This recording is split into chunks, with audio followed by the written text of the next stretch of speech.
Hello and welcome. We are broadcasting live from GlobalNutriPreneurs, the premier global gateway and unified operating system transforming the future of the global agri-food economy. Today, the global food system stands at a critical crossroads. While the demand for functional health, wellness, and nutritional security is expanding exponentially, early-stage innovators face massive roadblocks, fragmented supply chains, opaque cross-border regulations, and a staggering volume of unvetted noise that isolates brilliant founders from institutional capital. The cost of this friction isn't just measured in lost revenue, it is measured in the unacceptably high rate of global food waste and systematic nutritional insecurity.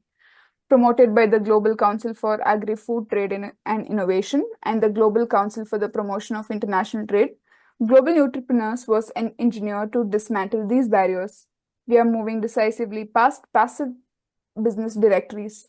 Powered by a robust digital operating system featuring AI-driven founder mentor matching, automated regulatory compliance hubs, and integrated virtual deal room, we are systematically transforming high potential ventures into scalable investment grade business. Our ecosystem operates across 6 integrated strategic pillars, uniting a dedicated global R&D network, shared physical infrastructure via decentralized common facility centers, and an ESG compliant trade and investment marketplace. Right now, our team is executing a massive global pipeline evaluation, reviewing over 10,000 agriculture, food, and nutrition business across more than 150 countries. Our mission is clear to uncover the elite innovators shaping the next era of wellness, unlock friction free global market access, and actively drive a 40% reduction in global post harvest food losses. Today, as part of our Global Agri-Food Nutrition Research and Development Forum series, we are mapping out the blueprints for this agriculture revolution. Joining us is a leader who sits at the very frontier of his transformation. Please welcome to the global stage our guest for today, Dr. Ikechi Agbugba, is a globally recognized food and agriculture economist, author, and a development expert dedicated to bridging the global north and south through multi-sector international partnerships that drive global food security, youth empowerment, and agri-tech innovation. He is an associate professor at Rivers State University, an honorary associate professor at the University of Birmingham, and a postdoctoral researcher at New York St. John University under a URKI grant.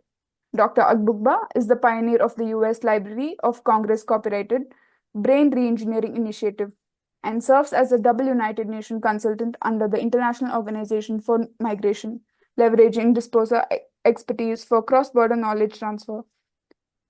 A prolific researcher and educator with over 100 publications, his extensive leadership portfolio includes co-founding the African Organization Technology in Agriculture, serving as Professor Extraordinaire at UNISA, the advising global bodies like European Technology Chamber and the USAID Feed the Future initiative.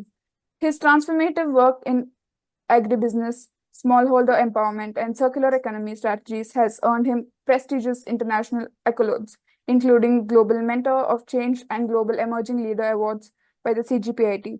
Thank you for joining us today to help shape the future of global nutripreneurs. I now request you to kindly proceed with your presentation. Over to you. Great.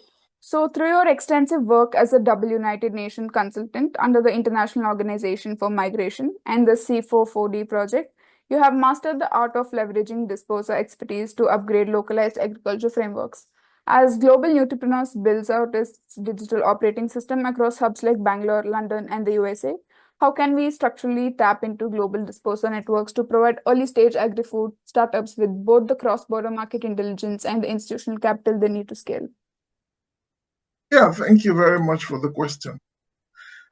Can I say that drawing from my extensive background, as an agroeconomist, and just like you have mentioned, there is need for what I call channeling cross-border market intelligence, and this has to do with diaspora communities, acting as natural market bridges. Understanding the regional consumer tastes and the strict, sometimes Western and Asian compliance standards. Yeah, so we must factor that in, and I have already advised from this the brain reengineering idea also, which are through the digital layers on the diaspora brain trust networks, which entails establishing formal advisory circles. And this, when mapped, can help to, in specific areas, like even in the UK, retail, in the US, FDA compliance, even in the Indian agricultural technology integration. So these brain trusts will go a long way to provide early stage founders with localized regulatory blueprints and consumer data. And also about under this same channel in cross-border market intelligence, what about bidirectional knowledge transfer pipelines, which going back to my UN consultancy on the at the food crop production technology transfer station at Tubiaja. The model I developed talked about formalizing data exchange, and of course, startups in developing hubs can gain real-time visibility into international supply demands, while Western hubs track regional production bottlenecks to solve.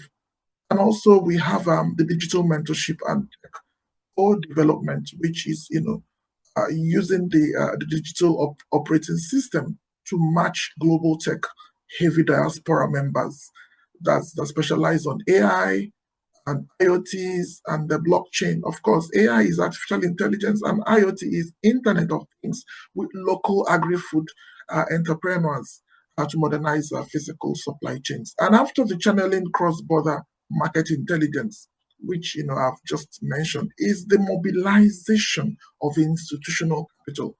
Very important. And diaspora wealth, I can say that it extends far beyond the traditional remittances. Of course, that also presents a massive pool of sophisticated investment capital. And yeah, so and I have a diagram which I developed on diaspora syndicate investment pools and what I call diaspora micro angels. And there's an arrow that goes to equity crowdfunding portal and early pre-seed runway, which is like takes us to the high net worth family office.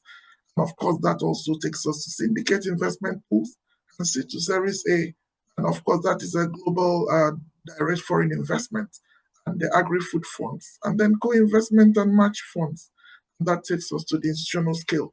And yeah, so there's an implementation matrix, which I have here structured. I can share it. I can actually pop it up and then you can see how the implementation matrix works. And this implementation matrix permit me to share this material, this diagram, because it clearly tells us how this metric um,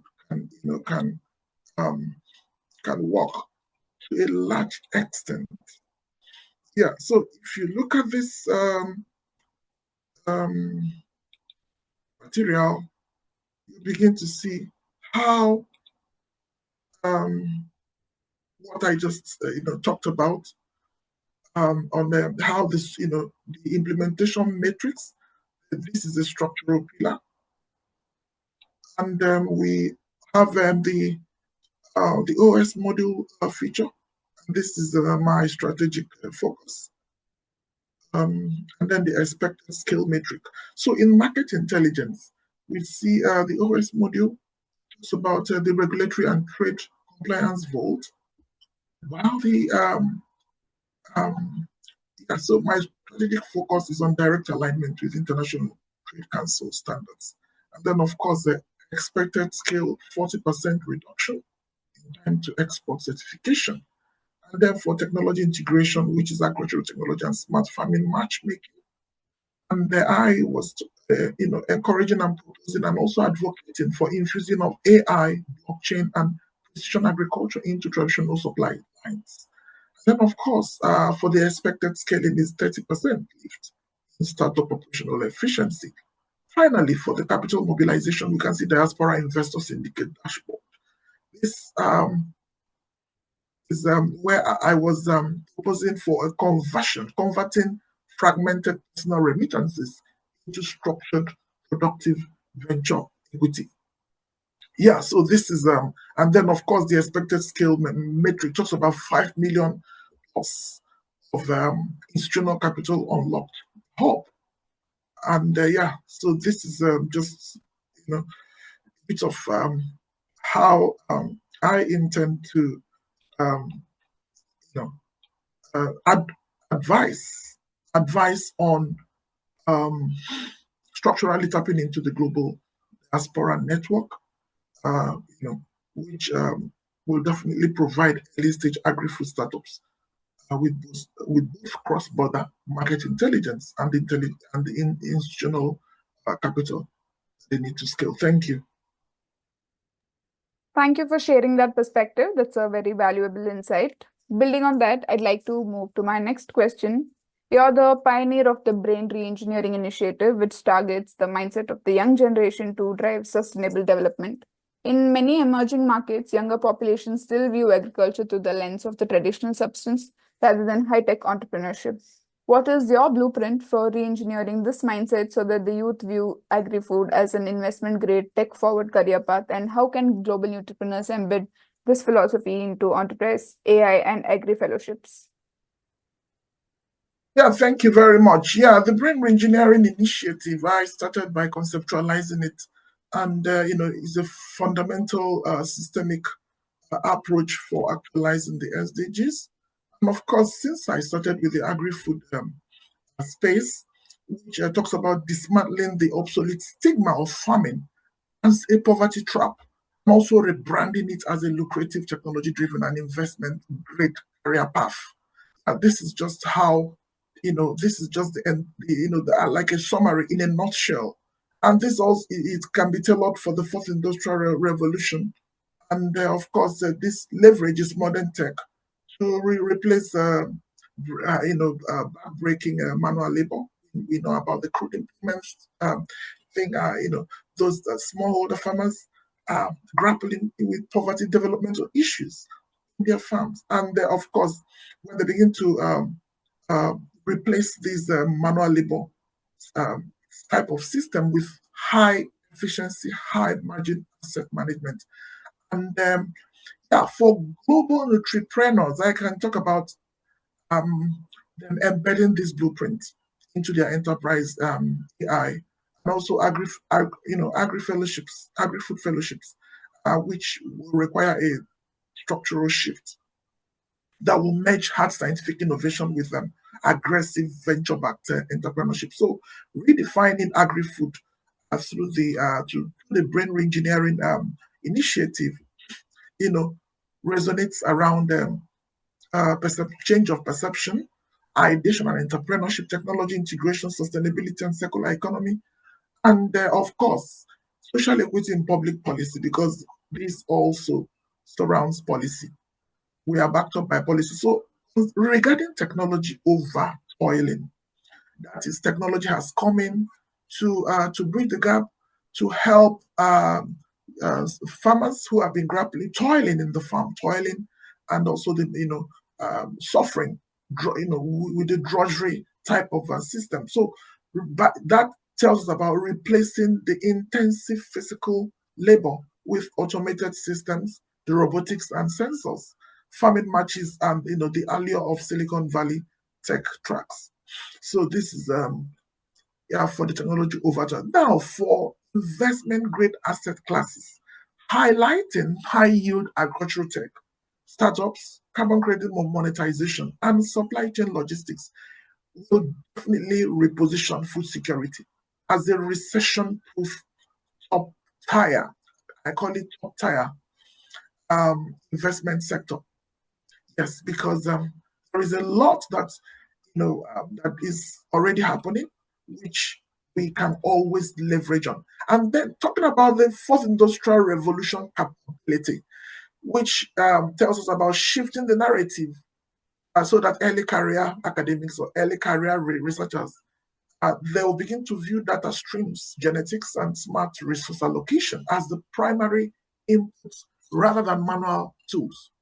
So I can also show you a diagram which clearly talks about this. Let me try to show you that diagram, though it's not very finely presented, but I think you can catch the gist. So this gist talks, can you see the brain re-engineering? Yeah, so RECR actually means brain re-engineering concept and reimagination. Their core pillars are five. Five pillars, I can show you that later. You can also find it online. So it starts from perception change, ideation and entrepreneurship, um, then technology integration, and of course sustainability and circular economy, and then social equity in port policy. So for the GlobalPreneurs Fellowship, the pillars can actually, that arrow goes to the enterprise AI and agri track. And then, of course, that arrow goes down to what? The AI-driven farm ops, and then the value chain ready agribusinesses. Yeah. So, and then going back again to yeah, how can we, how can let me call it my philosophy now. Though this is a business idea, this is a policy initiative, and this is also like I'm structuring an institute that will definitely foster the usage of brain reengineering initiative as a strategy for actualizing the United Nations goals, development goals agenda. So now for global nutripreneurs, they should resign fellowship tracks to target these components explicitly, implementing AI-driven production frameworks.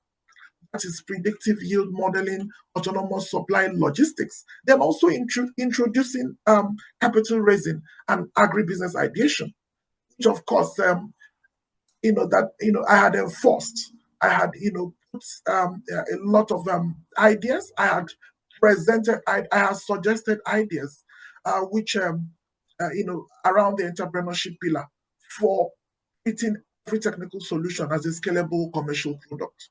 So we can pitch tech readiness. We can also franchise and also agripreneur the models, and also talking about establishing a multidisciplinary ecosystem alliances. We can see how that there is need to bridge the gap between early academics, experts, technology experts. When I talk about early career academics, I'm also talking about researchers, the education sector, and then of course the corporate investment structures to mirror this advocacy for cross-sector collaboration. Yeah, because there is a need for this. These are all stakeholder groups. And then what about the co-developer pods and corporate venture matching?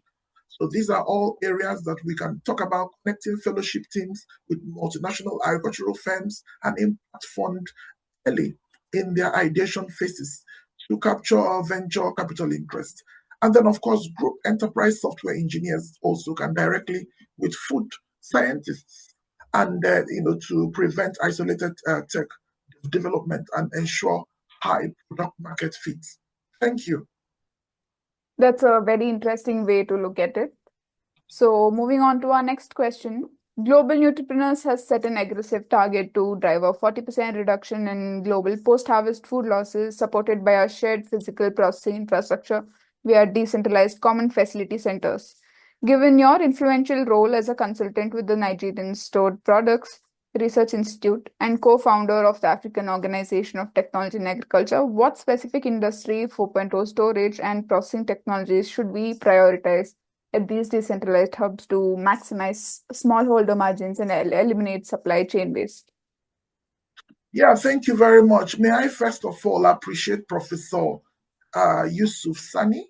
Sorry, Latif Sani is the Director General, the Executive Director of Nigerian Stored Product Research Institute, which is the parastatal under the Federal Ministry of Agriculture and Food Security in Nigeria, and also a young, gentle, vibrant man in Rwanda. His name is Isaac Kagara. He's the co-founder and president of Africa Organization of Technology in Agriculture, and they have been working closely with them. So to achieve the Global Nutripreneurs Initiative aggressive target of a 40% reduction in global post-harvest food losses. And I talk about smart storage and preservation technologies. Yes. At the NISPRI, which I consult with, there is always this IoT-enabled micro cold rooms, which can also be a way of proposing for prioritizing the decentralized hubs to maximize the smallholder margins and eliminate supply chain waste. What about the hermetic and smart silos?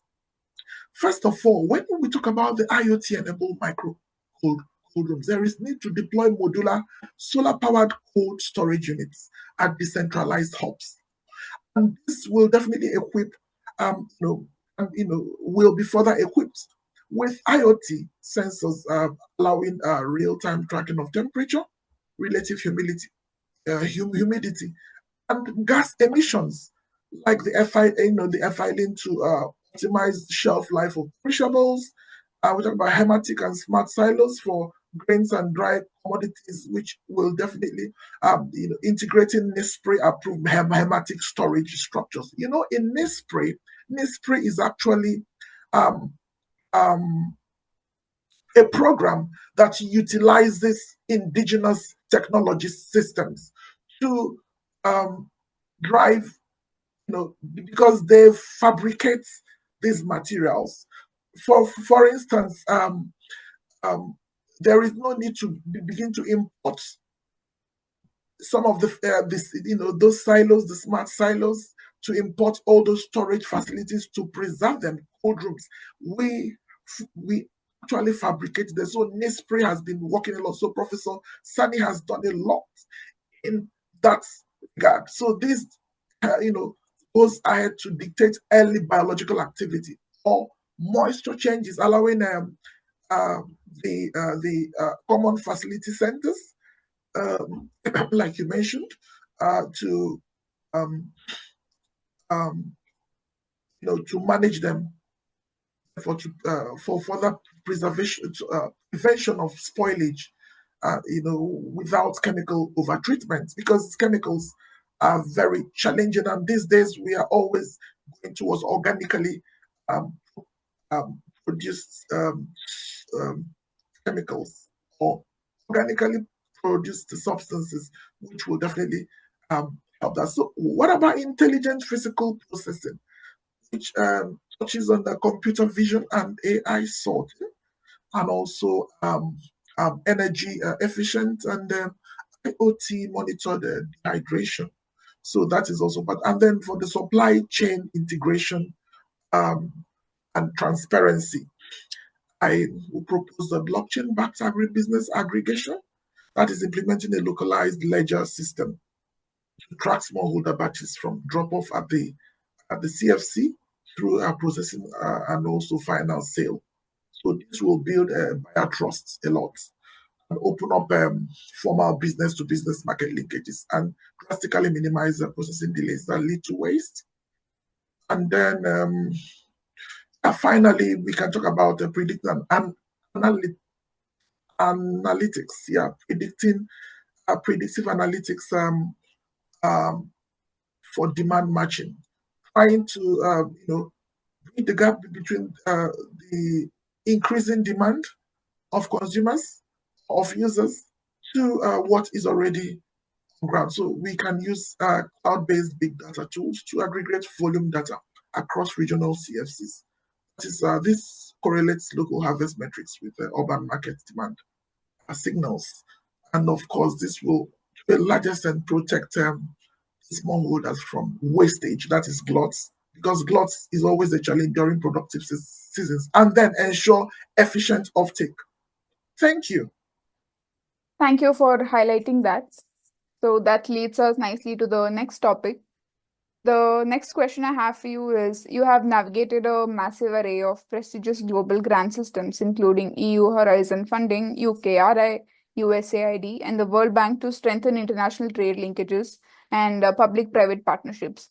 For early stage agri food ventures that are often caught between too commercial for traditional aid and too risky for pure venture capital, how should global entrepreneurs structure its integrated virtual deal room to blend grant capital with commercial investment smoothly?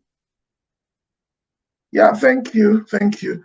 Yeah, can I say that to bridge the missing middle financing gap for early stage agri-food ventures, GlobalNutriPreneurs, they must structure its integrated virtual deal room, that is the VDR, treats grant capital not as a separate charity track, but as a strategic risk mitigation tool that directly risks, that directs, so it directly directs commercial investment. So drawing from the international frameworks that I have partnered with, we just concluded the UKRI grant funding on ethically minority groups, the refugees and the asylum seekers, the environmental science program. So the UKRI funds us, and also have participated in the USAID, participated in World Bank, and participated in a Norfolk, as well as the Water Research Commission in South Africa, and also even the National Research Foundation, the NRF in South Africa. So I can tell you that there are areas we can look at. Now, the blended capital stack and a co-investment architecture is important. Instead of separating users into distinct silos, structure the center, the center folder or the central folder to visibly display how grant capital acts as a catalytic cushion for commercial investors. Yeah, so and how can we achieve that? First of all, first loss capital vault is important. And this houses grant agreements and concessional loan terms that absorb early losses, elevating the credit rating of the venture for venture capital view. And then, of course, the milestone tranche matrix and the match funding calculator. And then the dual track due diligence, which is like impact plus returns. Now, this is a marriage between impact and returns. It's very important. Now, traditional commercial investors, they ignore impact data, while aid organizations ignore financial projections. So the virtual display room must unify these data streams. Commercial viability data contains standard financial models, unit economics, market size, and also regulatory pathways, developmental impact verification also, which houses frameworks aligned with USAID's monitoring methodologies and World Bank indicators.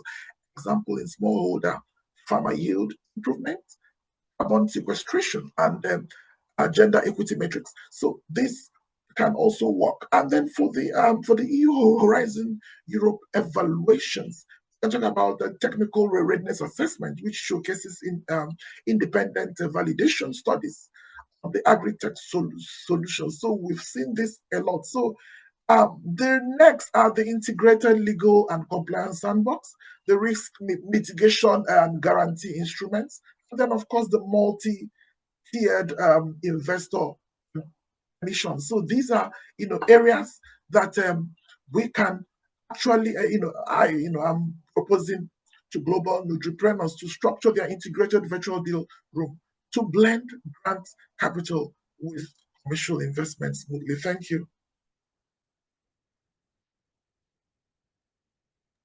Those are some excellent points. So let's explore another important aspect. You have served as a technical advisor to initiatives like NutriCare Malawi, which focuses on empowering women to increase the availability of affordable nutritious food. As we launch our Women in Food, Agriculture and Nutrition Forum, how can we ensure that commercial scaling of global food value chains doesn't leave grassroots, women-led enterprise behind, but instead structurally integrates them into high-value procurement cycles? Thank you very much. Let me also give kudos to my mentee, my former PhD student, Dr. Ken Gunsalu. He is the founder of NutriCare Malawi. So we've been working together before we started to I started to supervise his PhD work. So of course, the brain engineering initiative gives the way to say that in my collaboration, in our initiative at the NutriCare Malawi. Malawi is in South African, South African country, is in the SADC region, and yeah, so and they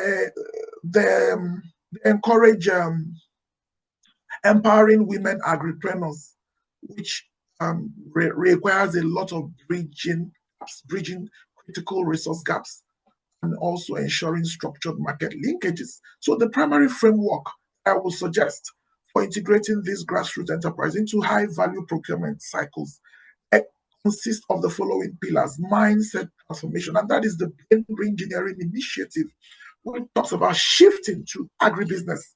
How do we do this? Overcoming deep-seated cultural and structural barriers by helping women view grassroots farming not just as subsistence, but as a scalable, high-yield commercial enterprise, not just women, every other one, even the young people. Now, what about the nutritional advocacy, which talks about training female producers to align their output with global demands for affordable, high nutritious, and climate resilient foods. And coming to talk about creating structure for procurement and for market decoupling. Decentralized procurement hubs can be established.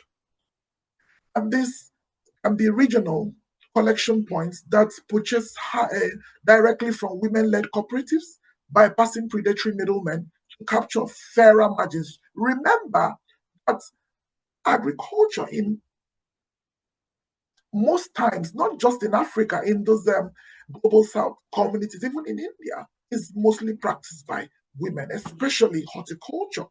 And we have seen them that the women, when they commit a lot of resources to their hands, they actually come out with very reasonable outcomes. Long-term offtake contracts talks about providing of predictable demand and stable pricing mechanisms to shield smallholder women from global food price volatility. And then, of course, what about the value addition integration? It talks about incentivizing primary processing, packaging, and circular economy principles at the community level to keep financial value within the local economy. And this is what is what I've been advocating for, especially when we are talking about cooperatives and bringing in value chain, empowering of value chain. So, we have a crop like cassava right now. Cassava is a root crop, but cassava has diverse value chains. Why? Because of the products. The product that comes from a crop or the derivative from a particular crop. I'm just using that as an example. I'm just painting a picture.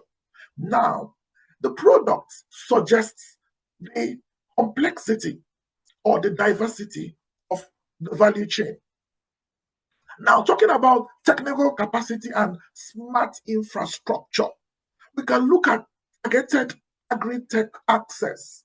We can also talk about tailored training modules. We can talk about also blended financial linkages.